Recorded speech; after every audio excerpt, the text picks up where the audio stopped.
Je veux que tu loues le Seigneur avec le groupe musical, s'il te plaît.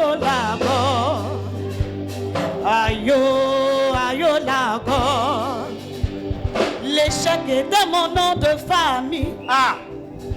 La galère, je la vivais tous les jours. La misère, je la vivais tous les jours.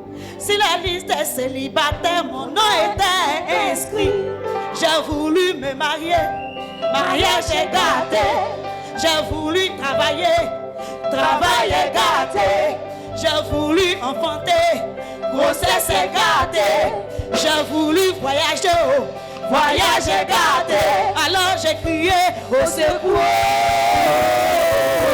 Éternel, au secours. Papa Jésus, au secours. Oh Yahweh, au secours. Il paraît que tu es l'arrangeur des choses gâtées. Il paraît que tu es l'arrangeur des foyers brisés. Il paraît que tu es l'arrangeur des familles divisées. C'est toi qui as arrangé la vie de Bartimée. Aïe, aïe, aïe, aïe, aïe. C'est toi qui as arrangé la vie de Lazare, le fou de Gadara. Témoigne en ton nom. La fille de Jairus, témoigne en ton nom. Alors moi j'ai dit, quand c'est gâté, c'est Jésus qui arrange. Comment? Quand c'est gâté, c'est Jésus qui arrange.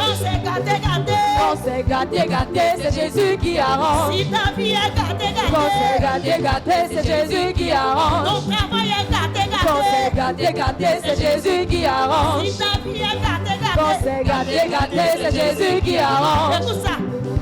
Il m'a ramassé, il m'a arrangé, il m'a positionné. Il m'a rangé, il m'a positionné.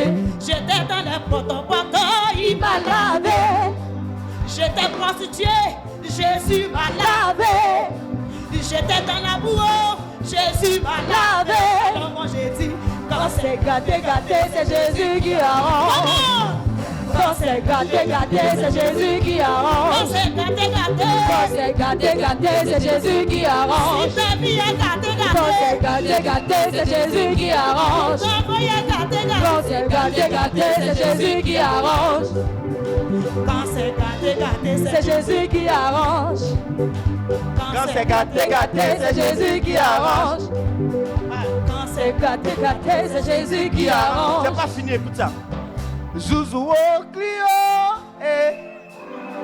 la gosse Zouzou au Clio. Est-ce que tu peux chanter ce chant? Zouzou au Clio, la gosse Zouzou au Clio. Zouzou au Clio, Zouzou au Clio.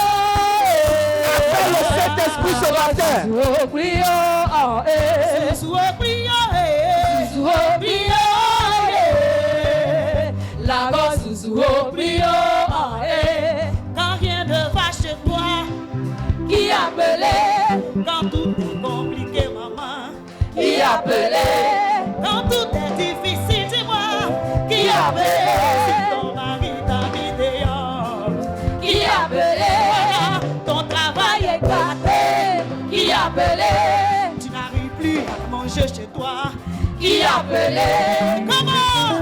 Zouzou au Clio, yeah. La gosse Zouzou au Clio, Zouzou au Clio, yeah. Zouzou au Clio, yeah. La gosse Zouzou au Clio, yeah. Zouzou au Clio, yeah. Zouzou au Clio, yeah. La gosse Zouzou au Clio, yeah. Dans ma famille, on adore les montagnes, mais les montagnes là n'ont rien apporté. Dans mon village, on adore aussi les rivières, mais les rivières là n'ont rien apporté.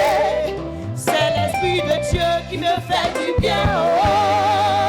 L'Esprit de Dieu qui me fait du bien, oh. Il me fait du bien, oh. Il me fait du bien, oh. L'Esprit de Dieu qui me fait du bien, oh. Il me fait du bien, oh. Il me fait du bien, oh. L'Esprit de Dieu qui me fait du bien, oh. Dieu, son Esprit Saint, omniscient, omnipotent, qui libère, il me fait du bien, oh. Dieu, son Esprit omniscient, omnipotent, il me fait du bien en haut. Oh, il me fait du bien en haut. L'Esprit de Dieu, il me fait du bien en haut. Il me fait du bien. Oh, il me fait du bien en haut. L'Esprit de Dieu, il me fait du bien en haut. Il me fait du bien. Il me fait du bien en haut. L'Esprit de Dieu, il me fait du bien. Est-ce que tu peux célébrer le Seigneur? Osama, oh, ayoa. Osama, Osama, ayoa. Ayoia, Osama, oh, ayoa. Osama, Osama, le, ayoa. Ayoia, Osama, oh, ayoa. Osama, Osama, le, ayoa. Ayoia, Osama, oh, ayoa.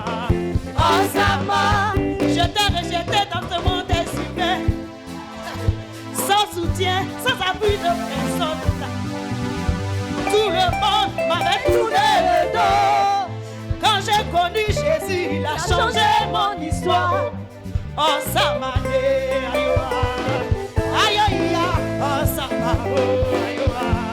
Oh, ça m'a, ayo, ayo. Oh, ça m'a, ayo, ayo, bonsoir. Oh, ça m'a, ayoa.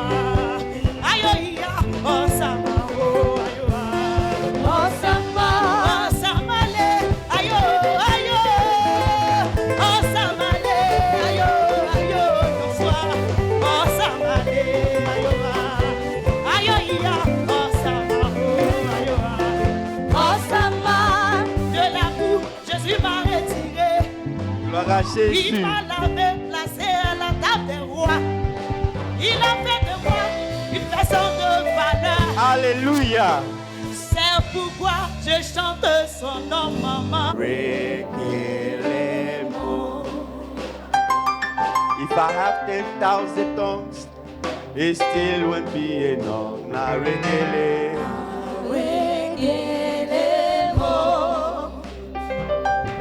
Chuku na wama wele. When you heal completely.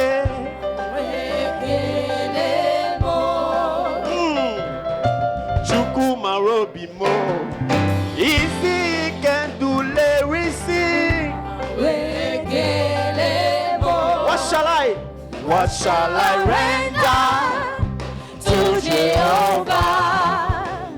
For he has done so very much for me. What shall I render to Jehovah? For he has done so very much for me.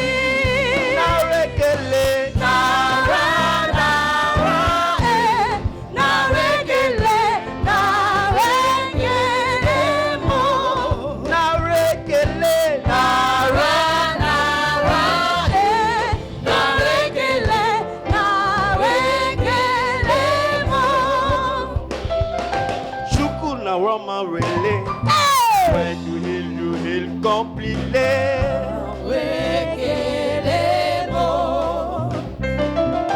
Chuku na wobi mo. Easy can do lyricism. What shall I render? What shall I render to Jehovah?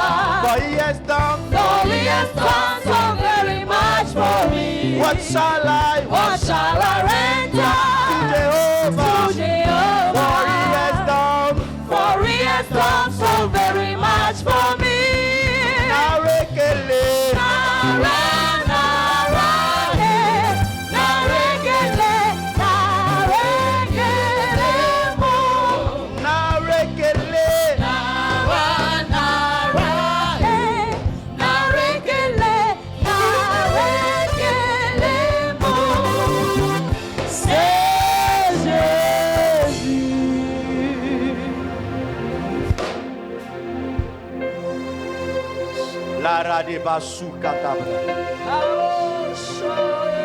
Que le ciel soit ouvert sur ta vie.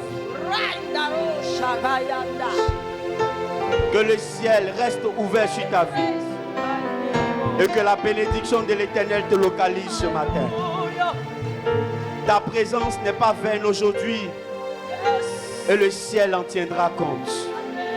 Père éternel, je te rends gloire. Seigneur, prends contrôle de toutes choses, de ma vie, de la vie de ton peuple. Et viens nous enseigner au travers de ta parole. Seigneur, que je sois juste un instrument entre tes mains. Mais toi, Seigneur, qui connais le cœur de chacun et les soucis de chacun. Je prie et je monte la voix vers toi. Éternel, que ta parole nous fasse du bien. Que ta parole nous restaure. Au nom de Jésus.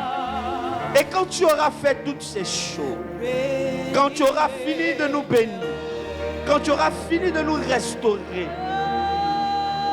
je te promets de te rendre toute la gloire.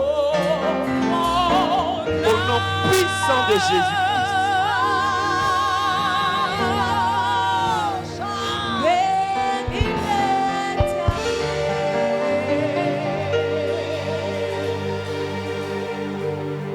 Aujourd'hui, j'ai pu me tenir devant vous, tenir le micro et prêcher.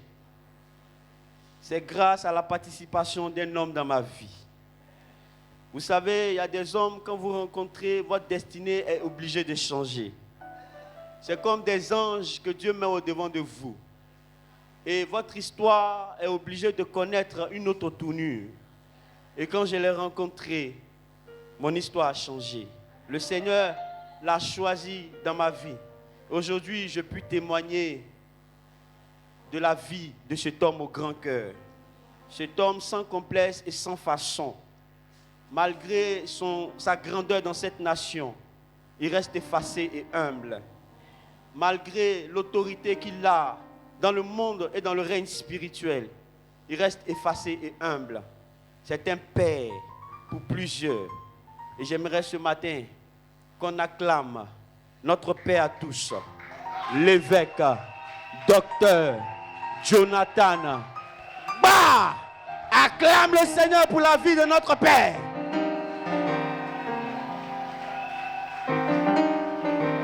Profite pour acclamer également les hommes de Dieu, le révérend évangéliste Obed, le révérend prophète Finé, maman Nadia, la Joss meilleure de sa génération. Acclame le Seigneur pour le pasteur Michael qui nous vient de Sikensi. Acclame le Seigneur pour sa vie. Et acclame pour le miroir du révérend prophète Finé, maman Finé. Acclame le Seigneur pour sa vie. Ce matin, j'ai le privilège de nous apporter la parole. Quand je dis nous, je prêche aussi pour moi-même. Je ne prêche pas pour toi, mais je prêche aussi pour moi-même. Je l'ai dit, quand Dieu s'est révélé à moi, il dit, je vais travailler avec toi, mon fils. Maintenant, je vais travailler avec toi. J'ai dit, Seigneur, ne travaille pas qu'avec moi, mais travaille aussi en moi. Je ne veux pas faire partie de cette génération après qui diront, nous avons chassé les démons en ton nom. Nous avons guéri les malades en ton nom. Et puis le Seigneur va le regarder pour lui dire, je ne t'ai jamais connu. Donc quand tu m'utilises pour guérir quelqu'un, quand tu m'utilises pour travailler dans la vie de quelqu'un, Seigneur, travaille aussi en moi. Et le thème que le Seigneur veut partager avec nous, c'est Dieu. Répète après moi, Dieu. Dieu ordonne que je sois puissant. Que je sois puissant. Dieu ordonne que je sois puissant. Que je sois puissante. Voici le thème. Dieu ordonne que tu sois puissant. Psaume le chapitre 68, le verset 29. Je lis la parole de Dieu. Alléluia. Ton Dieu ordonne que tu sois puissant. Affermis, ô Dieu, ce que tu as fait pour nous. Est-ce qu'on peut reprendre ensemble? 1, 2, 3. Ton Dieu ordonne que tu sois puissant. Affermis, ô Dieu, ce que tu as fait pour nous. La Bible dit que Dieu ordonne que tu sois puissant, que je sois puissant. Dieu ne demande pas, mais c'est un ordre. Un ordre, on ne discute pas un ordre. On ne négocie pas avec un ordre. Un ordre est une information à laquelle tu as pour obligation d'obéir. Un ordre, c'est un communiqué, peut-être un arrêté présidentiel, si je puis me le permettre, qui fait de telle sorte que tu sois directeur, que tu sois premier ministre, qui que tu sois dans cette nation, tu es sous cette ordonnance. Tu es obligé d'obéir. Parce que si tu n'obéis pas, il peut y avoir des sentences, il peut y avoir des représailles. Alors, notre Dieu prend la parole dans Psaume, le chapitre 68, le verset 29, il nous dit, lui, il ordonne que nous soyons puissants. Et si Dieu ordonne que nous soyons puissants, c'est parce qu'il a quelque chose à faire avec toi et moi. Je dis c'est parce qu'il a quelque chose à faire avec toi et moi. Dieu s'arrête et il regarde ta vie. Il regarde ma vie et il se lève et dit, dis à mon peuple que j'ai donné un ordre. L'ordre est qu'il soit puissant. Ah, la puissance. Frère, si tu n'as pas la puissance, tu es foutu. Nous avons besoin de puissance. Pourquoi? Parce que nous sommes des hommes. Frère, quand tu es un homme, ta vie est limitée. Tes forces sont limitées. Et quand Dieu regarde ta faiblesse, quand Dieu regarde ton état limité, il t'informe pour te dire, c'est un ordre que tu sois puissant. Dieu regarde toute l'humanité et il s'en rend compte que l'humanité est en train de perdre sa valeur. Et surtout les enfants de Dieu sont en train de perdre leur identité. De telle sorte que dans la société actuelle dans laquelle nous sommes, nous les chrétiens, nous sommes en train de tâtonner ici et là. Nous sommes en train de vaciller ici et là. Comme si nous n'adorons pas un Dieu capable de tout faire. Et quand Dieu regarde la situation, il nous ramène à quelque part. Pour nous dire pourquoi il ordonne que nous soyons puissants. J'aimerais remonter à la Genèse, à la création de l'homme. Qu'est-ce qui va se passer à la Genèse? La Bible dit que Dieu va créer l'homme et la femme. Genèse 1, le verset 26. Dieu prend la décision de créer l'homme. Après avoir fini de créer la nature, après avoir fini de créer les animaux, après avoir fini de créer les luminaires, Dieu tient un conseil divin. Et il dit, au verset 26, puis Dieu dit, faisons l'homme à notre image, selon notre ressemblance. Et qu'il domine sur les poissons que Dieu a créés avant nous, qu'il domine sur la mer que Dieu a créée avant nous, sur les oiseaux du ciel, sur le bétail, sur toute la terre et sur tous les reptiles qui rampent sur la terre. Voici l'origine de ta création. Que tu sois créé à l'image et selon la ressemblance de Dieu. Quand Dieu te crée, quand Dieu me crée, il prend la poussière, il fait la poussière une image. Alléluia. Quand il prend la poussière, il fait une image. L'image de Dieu, c'est la représentation physique. Ça veut dire que, aussi vrai que Dieu a une tête, toi aussi tu as une tête. Aussi vrai que Dieu a des bras, toi aussi tu as des bras. Aussi vrai que Dieu a un cœur, Dieu t'a donné aussi le cœur. Alléluia. Alléluia. Je veux t'emmener à quelque part. Quand Dieu crée l'image, l'image ne bouge pas. L'image est couchée. L'image est inerte. L'image ne peut rien faire. Si Dieu s'arrêtait à l'image, nous serions incapables d'être puissants. Si Dieu s'arrête à l'image, nous serions incapables de faire des exploits. Et Dieu ayant regardé notre capacité en tant qu'image, Dieu va dire, faisons-le maintenant selon notre ressemblance. La ressemblance de Dieu, après la poussière qu'il a pris pour faire l'image, la représentation, c'est quand Dieu souffle. Quand Dieu souffle, la Bible dit, quand il finit de créer l'image et que l'image est inerte, Dieu dit ce n'est pas encore fini. La ressemblance, ce n'est pas ressembler à quelqu'un. Non, selon les hommes, c'est quand tu as peut-être la même image que moi, ou le même visage que moi, la même démarche que moi, quand on dit tu me ressembles. Même pour Dieu, la ressemblance, c'est revêtir sa nature divine. Quand Dieu dit tu lui ressembles, s'il a créé, il t'a donné le pouvoir de procréer. Alléluia. Est-ce que tu me suis? Ton Dieu ordonne que tu sois. Il ordonne que tu sois. Alors, quand Dieu souffle son esprit dans l'image, l'image reprend vie. Et l'image peut marcher.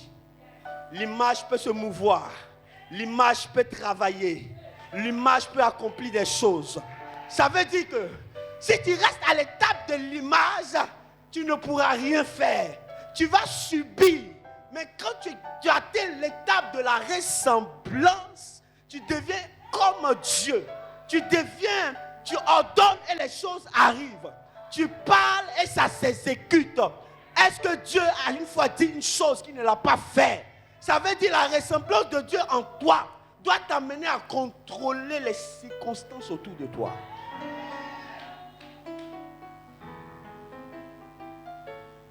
Et lorsque Dieu finit de nous créer, malheureusement, le péché s'introduit en nous. Malheureusement, maman, Adam et Ève vont revenir à l'étape de l'image. Ils sont chassés du jardin. Écoutez-moi, quand ils étaient à l'étape de l'image et de la ressemblance de Dieu, Dieu ne se fatiguait plus. La Bible déclare que Dieu descendait chaque soir et puis il demandait les comptes à Adam. Puisque tu me ressembles maintenant, tu as la capacité de gérer les choses que je t'ai confiées. Je ne suis plus obligé de mettre ma bouche dans ce que je t'ai donné de gérer. Donc Dieu descendait chaque soir pour pouvoir demander des comptes à Adam. Et Dieu retournait tranquille parce qu'il savait qu'il avait créé un homme à son image et à sa ressemblance. De telle sorte que durant tout le parcours de l'Ancien Testament, Dieu était obligé de descendre pour parler. Il était obligé de descendre pour agir. Sinon, ce n'était pas Dieu qui cultivait ni ne gardait le jardin. C'était Adam parce qu'il avait en lui la ressemblance de Dieu. Mais le péché a laissé la chair, mais a enlevé la ressemblance. Je vous amène là quelque part parce que je vais vous expliquer la ressemblance de Dieu. En Exode, durant le parcours de Moïse, Dieu était obligé d'être avec eux jour et nuit. La Bible dit, Dieu marchait avec eux dans la nuit comme une colonne de feu et dans la journée comme une nuée. Ça veut dire que Dieu était obligé d'être constamment là parce que l'homme était devenu irresponsable et incapable. Et durant tout le parcours du peuple d'Israël, quand Dieu veut parler à Moïse, Dieu descend sur une montagne et Dieu appelle Moïse de venir le rencontrer sur cette montagne. Parce qu'à Moïse seul, il ne peut rien accomplir. Quand Dieu envoie Moïse pour délivrer le peuple, il dit va, je te fais Dieu sur Pharaon. Parce que le souffle, ou du moins la ressemblance avait quitté les hommes. Dieu était obligé de parler à Moïse. Il dit maintenant va, moi je te fais Dieu sur Pharaon. Écoute-moi bien. Si tu n'as pas la ressemblance de Dieu en toi, tout ce que tu vas faire, si Dieu n'intervient pas, ça sera de l'échec. Alléluia. Et la Bible dit, jusqu'à un certain moment donné, il y a eu 400 ans de silence de la part de l'Éternel. Dieu est en train d'organiser comment souffler pour que l'image reprenne vie. Certains pensent que la vie, c'est le fait de respirer. Inspirer et expirer. Non, la vie, ce n'est pas ça. Il y a des gens qui sont morts, quoique vivants. Ils respirent, hein, mais il est déjà mort. Si pour vous, la vie, c'est ça, je suis désolé. Pendant 400 ans, l'Éternel fait silence. Et quand l'Éternel réapparaît, c'est avec Jésus-Christ de Nazareth. Écoute-moi. Au 6e mois, la Bible dit, un ange va apparaître dans la maison de Marie. Il va lui annoncer des prophéties. Il va lui dire, voici ce qui va se passer. Cet enfant-là, il sera saint. Il sera roi. Son nom sera Emmanuel. Dieu avec nous. Et quand il annonce cela, Marie dit, mais comment cela se fera-t-il? Il dit, le Saint-Esprit, dis avec moi, le Saint-Esprit surviendra sur toi. Et quand le Saint-Esprit va arriver, le miracle sera possible. Mes frères, j'ai fini par comprendre. Jésus est né, mais pendant 30 ans, il n'a fait aucun miracle. Il parlait bien, mais il n'y a pas de miracle. Il parlait bien, mais il n'y avait pas de domination. Il parlait bien, mais il n'y avait pas de guérison. Alléluia. Dieu ordonne que tu sois puissant. Mais en Matthieu, lorsque l'image de Jésus rencontre le souffle de l'Éternel, quand il sort des eaux du baptême, le souffle descend en lui. La ressemblance entre en lui. Et quand la ressemblance de Dieu entre en lui, Jésus commence à guérir les malades. Jésus commence à accomplir les miracles. La femme qui avait la perte de sang pendant 12 ans est guérie. La fille de Jairus est ressuscitée. Lazare est ressuscité. Est-ce qu'on peut me mettre ce passage-là, s'il te plaît? Matthieu 3, le verset 16. Matthieu 3, le verset 16. Dieu ordonne que tu sois puissant. Dès que Jésus eut été baptisé, il sortit de l'eau et voici, les cieux s'ouvrirent et il vit l'Esprit de Dieu descendre sur lui comme une colombe et venir sur lui. Quand Jésus est baptisé, la Bible dit les cieux se sont ouverts et une colombe est venue sur lui. Et quand la colombe est venue sur lui du moins, dans la suite des événements, Jésus a commencé à accomplir des miracles, à accomplir des prodiges. Frère, Jésus n'était-il pas Dieu? Répondez-moi, Jésus n'était-il pas Dieu? Quelle caution avait-il besoin pour accomplir les miracles? Quelle caution avait-il besoin? La puissance. Jésus lui-même, sans puissance, il n'était rien. S'il n'avait pas ce souffle de Dieu, que j'appelle ici et maintenant le Saint-Esprit, sans lui, Jésus n'était incapable d'accomplir aucun miracle. Jésus n'avait pas la capacité de ressusciter les morts s'il n'avait pas le Saint-Esprit. Et quand le Saint-Esprit est rentré en Jésus, la Bible dit, il a commencé à faire des prodiges extraordinaires. Et aujourd'hui, le problème de l'Église, c'est parce que l'Église n'a plus le Saint-Esprit. L'Église n'a plus le Saint-Esprit. Frère, de telle sorte que un chrétien normal qui se réclame de Christ a peur même des cafards. Mais dites-moi, de quel Dieu on parle? De quel Dieu on parle? Si nous n'avons pas la capacité d'être à l'image et à la ressemblance de ce Dieu-là, de quel Dieu on parle? Alléluia. Pierre étant comme toi et moi, Pierre ne pouvait rien accomplir. Pierre ne pouvait rien faire. Mais en Actes, le chapitre 2, la Bible dit, il eut un violent vent, un vent impétueux. Et quand le vent a soufflé, il y avait dans ce vent-là des langues de feu. Et ces langues se sont détachées, se sont mises sur la tête de chacun d'entre eux. Et quand ces langues se sont posées, Pierre est sorti. Il a converti 3000 personnes. Demande à ton frère, est-ce que tu as le Saint-Esprit? Il faut bien lui demander, tu as le Saint-Esprit? Le Seigneur va me faire comprendre, maman, qu'arrivé un moment donné de ma vie, lorsque je me plaignais, lorsque je pleurais, lorsque je me lamentais, et que j'accusais même Dieu d'être l'auteur de ma souffrance, Dieu m'a répondu, il me dit, tu es encore à l'étape de l'image. Quand Dieu ordonne que tu sois puissant, c'est parce qu'il sait que dans le monde actuel où tu es, maman, si tu n'as pas la puissance, tu vas subir les choses. Moi, je refuse d'être un chrétien peureux, d'avoir peur des circonstances et des choses qui arrivent dans ma destinée. Je suis fait à l'image et selon la ressemblance de Dieu. Dieu m'a donné la capacité et le pouvoir. Quand Jésus les appelle, les apôtres, il leur dit, voici, je vous ai donné le pouvoir de marcher sur les serpents et sur les scorpions, sur toute la puissance du diable, et rien ne pourra vous nuire. Je suis de cette catégorie de chrétiens qui croient que même si un serpent a mordu Paul, si un serpent me mord, que ce soit une vipère, j'ai la capacité, sans soin, sans médecin, de conserver la vie.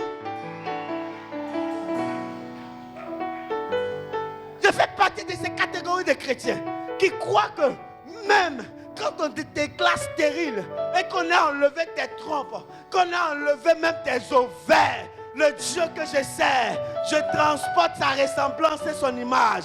Il a la capacité de créer.